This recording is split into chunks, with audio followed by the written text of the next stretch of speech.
ये कहानी है नंदिनी की, जो अपने घर की इकलौती लाडली बेटी थी। वो अपने 5 भाइयों की सबसे प्यारी बहन थी। नंदिनी जो भी फरमाइश करती, उसके 5 भाई उसे तुरंत उसके सामने हाजिर कर देते थे। ऐसे ही एक दिन नंदिनी अपने भाइयों से जिद करते हुए कहती है, रोहन भैया, मुझे आज और अभी के अभी पास्ता चाहिए। और देखो ना भाभी कि मेरी बात ही नहीं सुन रही है। अरे मेरी लाडली बहन को पास्ता चाहिए और उसकी भाभी उसकी बात नहीं सुन रही। कोई बात नहीं मेरी प्यारी बहन, तेरा भाई अभी जिंदा है।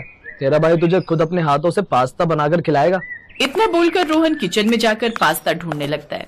तभी उसकी पत्नी सुनीता वहां आती है और रोहन को इस तरह किचन में देखकर तंज कसते हुए कहती है, क्या बात है रोहन जी, आप इस तरह किचन में क्या कर रहे हैं? चोरी चुप के कहीं कुछ चुराने तो नहीं आए ना? देखो, मैं पुराने जमाने की बीवी नहीं हूँ जो पैसे चावल के डिब्बे में छुपा कर रखूं। अरे नहीं बाबा, मैं तुम्हारे पैसे चुराने नहीं आया हूँ। मैं तो बस अपनी लाडली बहन के लिए पास्ता बनाने आया हूँ, क्योंकि तुमने उसे पास्ता खिलाने से मना कर दिया है। तुम जानती हो ना सुनीता कि वो हम 5 भाइयों की इकलौती बहन है। हमने उसे आज तक किसी चीज की कमी नहीं होने दी, फिर आज एक पास्ता के लिए हम उसकी आंखों में आंसू कैसे देख सकते हैं? रोहन जी, आप लोगों के इसी लाड प्यार ने नंदिनी को बिगाड़ कर रख दिया है। अरे रोज रोज मैदा खाएगी तो उसके पेट में दर्द हो जाएगा, इसीलिए मैंने उसे पास्ता खाने से मना किया था। लेकिन आप लोग हैं कि अपनी बहन को सिर पर चढ़ाए जा रहे हैं। भगवान न करे कल को उसकी सेहत में कुछ दिक्कत हो गई, तब आप क्या करेंगे? सुनीता ये बोल ही रही होती है कि तभी उसका देवर मोहित वहां आता है और बीच में टोकते हुए कहता है, शुभ शुभ बोलिए भाभी, हमारी बहन हमारी जान है और हम अपनी बहन की हर ख्वाहिश पूरी करेंगे, चाहे वो पास्ता हो या कुछ और। अगर हमारी बहन ने हमसे चांद भी मांग लिया तो हम उसके लिए चांद भी तोड़ कर ले आएंगे।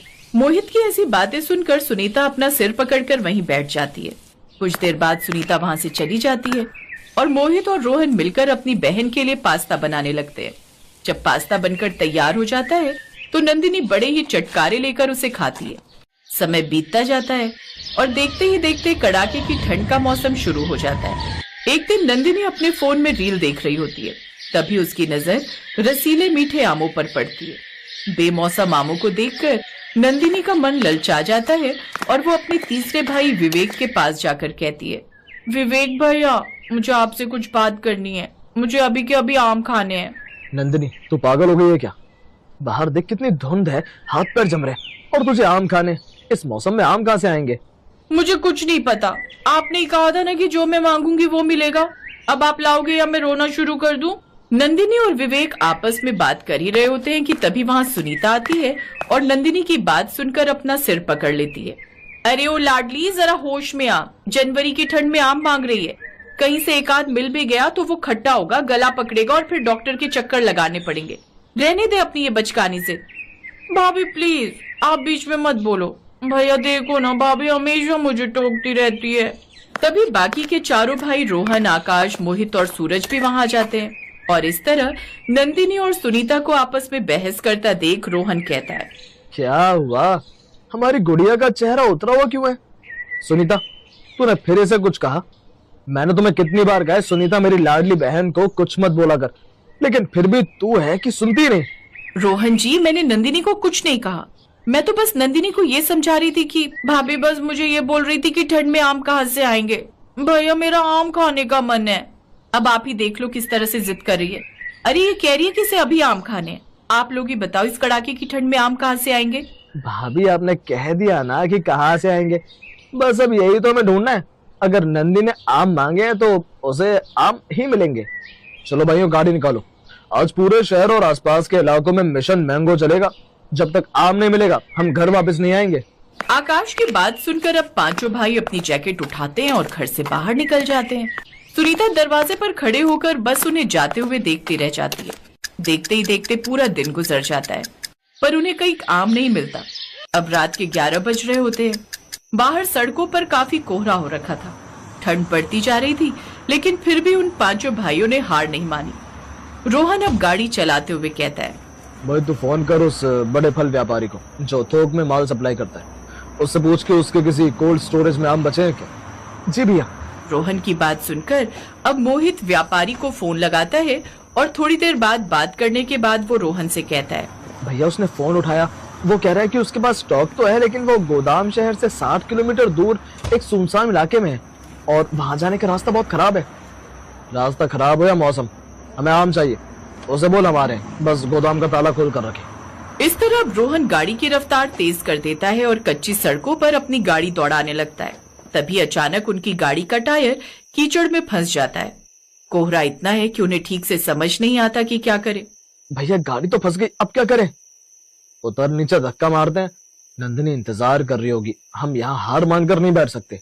दोनों भाई कड़ाके की ठंड में कीचड़ के बीच गाड़ी को धक्का देते हैं। उनकी जैकेट और जूते गंदे हो जाते हैं, लेकिन वो पीछे नहीं हटते।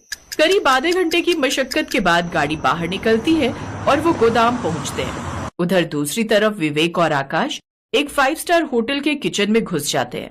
मैनेजर साहब, हमें पता है कि आपके पास स्पेशल गेस्ट के लिए ऑफ सीजन फल रखे होते हैं। हमें बस 2-3 मीठे आम चाहिए, मुंह मांगी कीमत ले लो। सर ये नामुमकिन है, हमारे पास सिर्फ गिनती के आम है जो एक इंटरनेशनल इवेंट के लिए रखे गए। मैं नहीं दे सकता। सुनो भाई, हमारी बहन की जिद के आगे इंटरनेशनल इवेंट कुछ भी नहीं है। या तो तुम इज्जत से आम दो, वरना हम यहाँ से बिना आम लिए हिलने वाले नहीं हैं। मैनेजर उनकी जिद और पागलपन देखकर घबरा जाता है और डर के मारे चुपके से 2 बड़े आम निकालकर उन्हें दे देता है। इधर रोहन और मोहित भी उस पुराने गोदाम से 4 आम हासिल कर लेते हैं जो खास तौर पर प्रिजर्व करके रखे गए थे। रात के लगभग 2:30 बज रहे होते हैं। घर का दरवाजा जोर से खुलता है। 5 भाई अंदर आते हैं। उनके कपड़े धूल और कीचड़ से सने हुए हैं, बाल बिखरे हुए हैं, लेकिन सबके चेहरे पर एक बड़ी सी जीत वाली मुस्कान है। सुनीता सोफे पर बैठी उनका इंतजार कर रही होती है। उन्हें इस हालत में देखकर वो हैरान रह जाती है। ये क्या हाल बना रखा है आप लोगों ने? कहीं लड़ाई करके आए हो क्या? और ये कीचड़ कहाँ से लगा? भाभी ये कीचड़ नहीं, ये हमारी जीत का निशान है। ये देखो, सर्दियों के मीठे और रसीले आम। नंदिनी आवाज सुनकर अपने कमरे से बाहर दौड़कर आती है और भैया आप ले आए? सच में? हाँ छोटी, देख तेरे लिए खास आम लेकर आए। अब जल्दी से इन्हें धोकर खाकर बता कि मीठे हैं या नहीं। नंदिनी झटपट आम धोकर लाती है और पहला निवाला मुंह में डालती है। उसके चेहरे पर जो सुकून आता है उसे देखकर भाइयों की सारी थकान मिट जाती है। भैया ये तो बहुत मीठे हैं। आप लोग दुनिया के सबसे बेस्ट भाई हो। तुम सब के सब पागल हो। एक आम के लिए पूरी रात शहर नाप दिया, अपनी गाड़ियां खराब की और तबीयत का भी ख्याल नहीं रखा। इस घर का कुछ नहीं हो सकता। भाभी अभी तो सिर्फ आम लाए। कल अगर ये कह दे कि इसे बारिश में भीगना है तो हम टैंकर बुलाकर इसके लिए बारिश करवा देंगे। आकाश की बातें सुनकर अब नंदिनी के साथ साथ उसकी भाभी भी हंसने लगती है और इस तरह उसके घर में रात के 2:30 बजे हंसने की आवाज गूंजती है।